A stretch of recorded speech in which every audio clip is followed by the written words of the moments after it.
Students, my name is Professor Chen. Have a new assistant, Miss Elizabeth Ashley.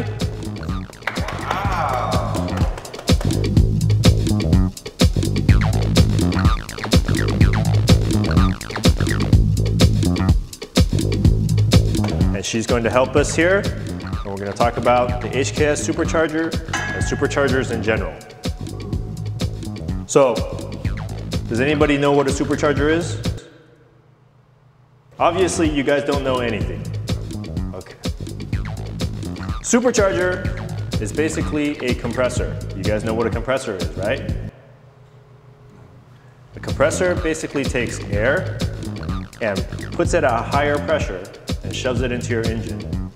The more air that's in your engine means the more power you will get. So yes, a supercharger can lead to more horsepower. Now the HKS supercharger, like I said, is a smaller supercharger. Doesn't mean that it's worse.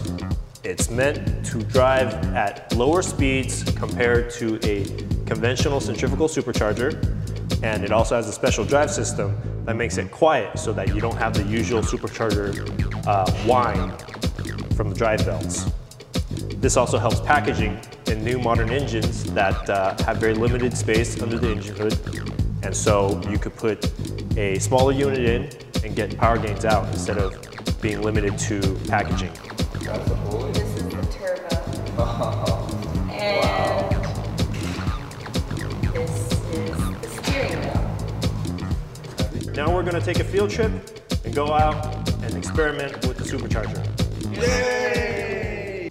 So, to learn more about the supercharger, we have a already modified vehicle, a 2006 350Z convertible, already modified with a HKS supercharger,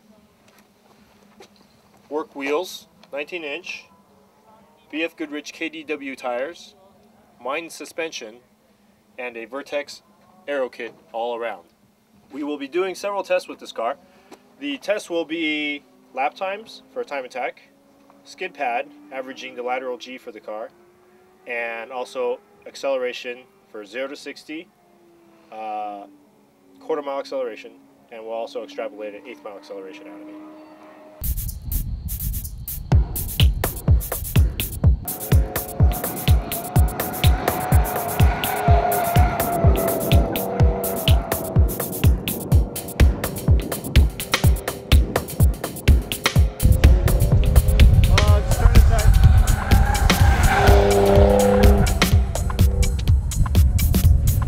The time it takes to get around the 200-foot skid pad, and we'll be able to extrapolate a G along with our telemetry sensors. This is just a rough idea, and then everything will be off telemetry thereafter. How's the car feel? A little bit understeer, but pretty good.